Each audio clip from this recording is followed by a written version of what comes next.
Web, toujours de mon côté. Alors, je pense que c'est aussi un qui se fait de manière relativement efficace. Ouais, c'est celui qui a un Ruby. Alors, view source, Mm. ça. On va aller voir notre ami Burp Suite. On va retourner dans view source et là, on nous dit pas grand chose, mais save foo.rb histoire d'avoir un peu de coloration syntaxique. Il y a pas mal de pitfalls en Ruby. Il y a du constantify, il y a du classify pour prendre une valeur de données et lui donner une valeur de code.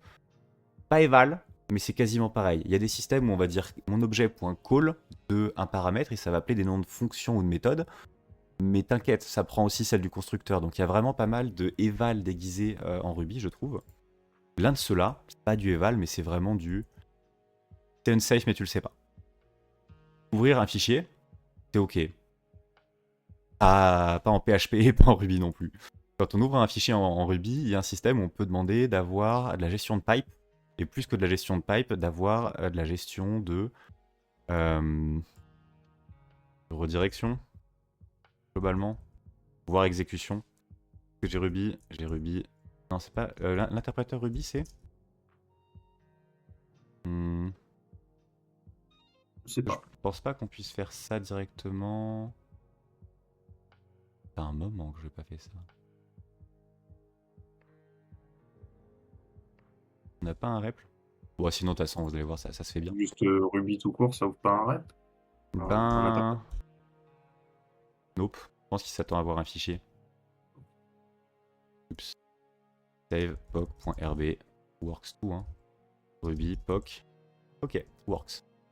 Là, si on met. On va mettre date dans fou. Real pass de fou. Et là-dedans. Bonjour. On relance. Ça l'open et ça nous suffit. Mais il se trouve que si on dit d'open un fichier pipe fait quelque chose, eh ben, il va vouloir donner la sortie du fichier dans la lecture de la commande d'après. Et on commence à avoir des... Comment ils l'ont fait leur code Pas besoin de ça.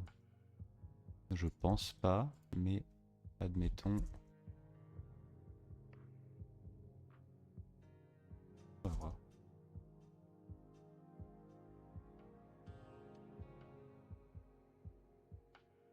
J'espère, je pense pas qu'il... Noent, tu peux arrêter de casser Ruby, s'il te plaît J'arrête. Je touche plus au micro, promis. T'inquiète, micro, nickel. Non, juste le petit... Ruby, open, abuse, exploit, same day injection. Comme ça. Ruby, exploit, open. Apparemment, je suis brain dead. Petit code sample, s'il vous plaît. Ctrl F, un pipe. Voilà. Donc là, ils font directement pipe quelque chose. Et c'est censé marcher. C'est ce que j'essayais de faire. Donc je me demande si... Je pense que t'as juste pas le retour de ce que tu exèques. Bah en ce cas, on peut le savoir. Sudo, on va pouvoir couper celui-là déjà. Sudo 6 dig tirer à proc.name égale ruby. End avec... Ouais, non, juste ça, on va tenter. Juste ça. Tracing, base de syscall, utilise régulièrement. Et donc, si on redemande ça, on a notre dump. Et est-ce qu'il a fait de l'exec? On va pouvoir regarder ça. Exec-v. Non. Non, je pense vraiment qu'il l'exécute pas. Hein. Pipe, grep, if, exec. Non, juste f, svp.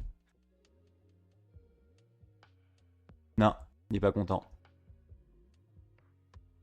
Peut-être qu'il veut avoir juste ça, autant pour moi. Autant pour moi. Ouais. Si on a execve, avant c'était le execve de Ruby, là on a le execve de Ruby plus le execve de ID. Donc, c'était pas mon fichier redirection, c'est juste, t'inquiète, on ouvre pour que ça gère des flux en entrée-sortie, mais on commence par un pipe.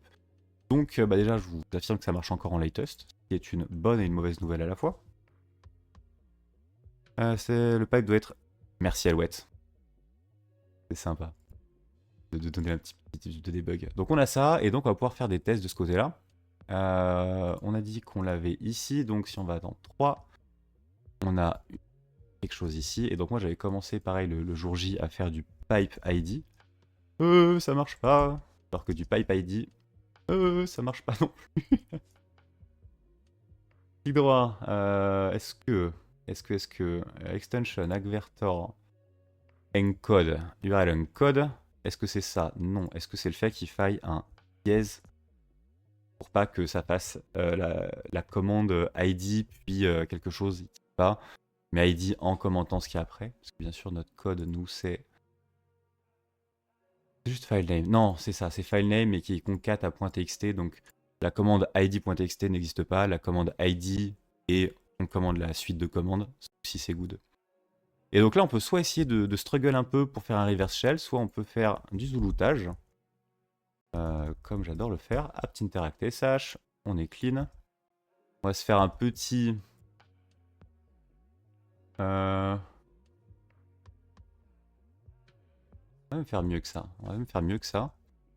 À savoir, on prend notre shell. On va faire un while do timeout de 1. Donc toutes les secondes, on va faire quelque chose.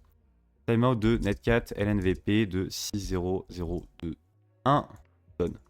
Donc ça écoute, et on va pouvoir le relancer en boucle. Ceci est mon IP, notez-la bien. Et là, on va faire des petits tests. Donc pipe curl sur une IP de .60022. Plouf 60021 pour moi.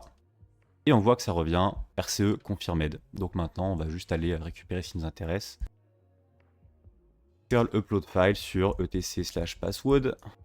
Avant de commencer, on a un put et on n'a pas la suite. Intéressant. Bah alors.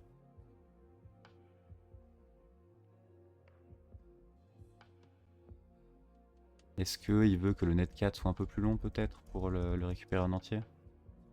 Ouais, c'est ça. Il y a un petit délai dans curl. D'ailleurs, ce délai peut être abusé pour détecter qu'une requête vient de curl. Il y a un espèce de je lis, je regarde, et ensuite je relis. Un petit ftl. Donc maintenant qu'on a ça, eh ben, on peut quoi? On peut lister des choses. On va faire encore un peu différemment, je pense. On va reprendre notre while. On va abuser d'autres choses. Il y a bash sur la machine. Donc on va bash -c de une commande.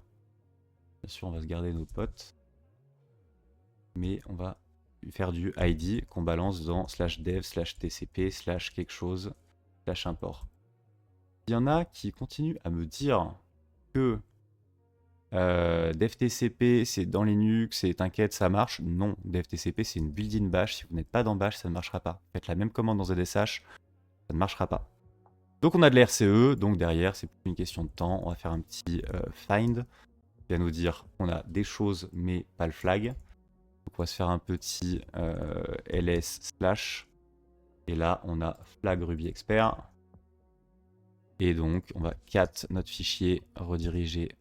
Oh là, qu'est-ce que je fais? Rediriger là où on veut. Voilà. Et pourquoi est-ce que Open fait pas que du Open en Ruby? Je ne sais pas, mais c'est vraiment sympa de faire des edits en Ruby. C'est un peu cryptique des fois. Il y a plein de primitives d'exploitation assez rigolotes, sympas, bizarres. Il y avait des super guides, pareil, en description quand les replays sortiront.